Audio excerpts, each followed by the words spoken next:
welcome to Israel Today. This is Rabbi Roger coming to you from Israel. So yesterday I told you why my wife and I came to Israel, but today I want to tell you what life is like and can anyone move here? To answer that, I have to begin with this. You better know that you're called to Israel or the grace of God will not be in it.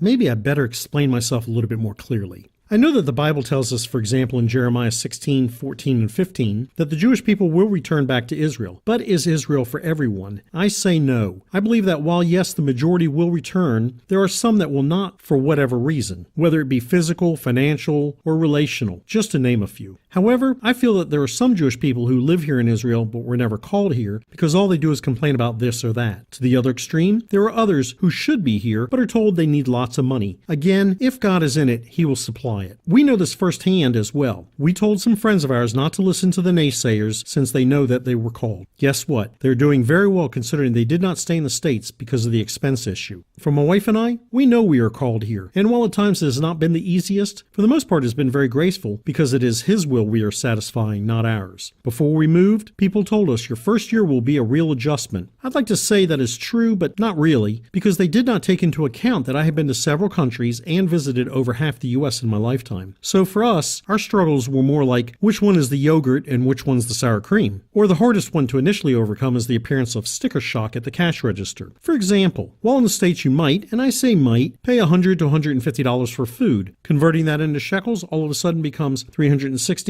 to 540 shekels. That sounds like you're spending a lot more than you would in the States. Another thing we had to overcome was being so American. In other words, if you stand at the door of the bus and think you're going to be number one, you have another thing coming. And definitely do not play gentleman or you might get left behind. This reminds me, in America, we are taught as little kids to always stand in line and take your turn. In Israel, it looks good on paper, but it doesn't work that way. For example, my first exposure to this was when I was trying to get my citizenship. I arrived at the office to apply and I was standing outside in a fairly nice-sized hallway and noticed that I was the first person to be in line. After a while, more people came and stood behind me. But then it finally happened. Someone else decided to start a new line on the other side of the hall, and eventually another one was started in between us. I think I was somewhere between the 10th to 15th person to get in the door when it was all said and done. Are you getting the gist yet? If you want to get in touch with us or get on our mailing list, visit branchofisrael.com. That's branchofisrael.com. Again, this is Rabbi Roger coming to you from Israel. Thank you so much for listening. Lehitrot, goodbye, or see you again.